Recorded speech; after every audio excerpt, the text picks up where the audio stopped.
కడప జిల్లా బద్వేల్ టౌన్లోని పూసలవాడ పాఠశాలను ముస్లిం పెద్దలు సందర్శించి విద్యార్థుల సమస్యలు అడిగి తెలుసుకున్నారు. స్కూల్లో 510 మంది విద్యార్థులు ఉన్నారని, వారికి కనీస సౌకర్యాలు కూడా కరువయ్యాయని ఆవాస్ కమిటీ అధ్యక్షుడు షేక్ అబ్దుల్ సత్తార్ అన్నారు. విద్యార్థులకు కనీస సౌకర్యాలు కల్పించడంలో ప్రజాప్రతినిధులు, విద్యాశాఖ అధికారులు విఫలమయ్యారని తెలియజేశారు. ఈ సమస్యను ఇప్పటికైనా పరిష్కరించాలని, లేని పక్షంలో ఈ సమస్యను కలెక్టర్ దృష్టికి తీసుకువెళ్తామని అన్నారు. ఈ కార్యక్రమంలో మాస్క్ కమిటీ గౌరవ అధ్యక్షులు షేక్ మస్తాన్ సాహెబ్ మరియు సలీం మౌలానా తదితరులు పాల్గొన్నారు. బద్వేల్ పట్టణ అధ్యక్షుడిని, అలాగే మన మస్తాన్ సాహెబ్ గారు మాస్ కమిటీ గౌరవ అధ్యక్షుడు, అలాగే సలీం హాఫీ సాబ్ గారు మాస్ కమిటీ డైరెక్టర్.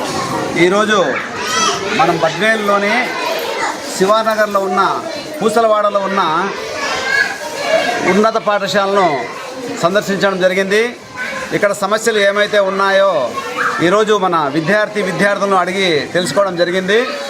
ఇక్కడైతే ఎలిమెంటరీ సెక్షను మరియు హై స్కూల్ సెక్షన్ కలిపి 510 మంది విద్యార్థులు ఉన్నారు. టాయిలెట్ ఒక బాత్రూమ్తోనే ఇక్కడ అమ్మాయిలందరూ ఇక్కడ ఇబ్బంది పడుతున్నారు. అబ్బాయిలకైతే అసలు బయట ప్రాంతానికి వెళ్తున్నారు. కాబట్టి ఇప్పటికైనా మన విద్యాశాఖ అధికారులు మరియు ప్రజాప్రతినిధులు ఇందులో జోక్యం చేసుకొని ఈ ఉన్నత పాఠశాలలకు కనీసం అమ్మాయిల కోసమైనా కనీసం ఒక 4-5 బాత్రూములు ఇక్కడ కట్టించి వాళ్ళకి సరైన వస్తువులు కల్పించాలని చెప్పి మేము ఆవాజ్ కమిటీ తరఫున మేము డిమాండ్ చేస్తున్నాము. హై స్కూల్ ఇక్కడ మాకు బాత్రూమ్స్ ఏమీ లేవు. ఒక బాత్రూమ్ ఉంది, అందరం వెళ్ళాలంటే చాలా కష్టంగా ఉంది.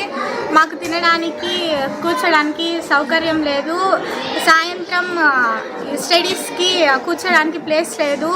పొద్దున ప్లేట్లో నిలబడడానికి క్లమ్సీగా ఉంది ఇక్కడ ప్లేస్ అంతా. మాకు బాత్రూమ్స్ అలాగే కొంచెం ప్లే గ్రౌండ్ కూడా లేదు. అవి అన్నీ కలిగియండి.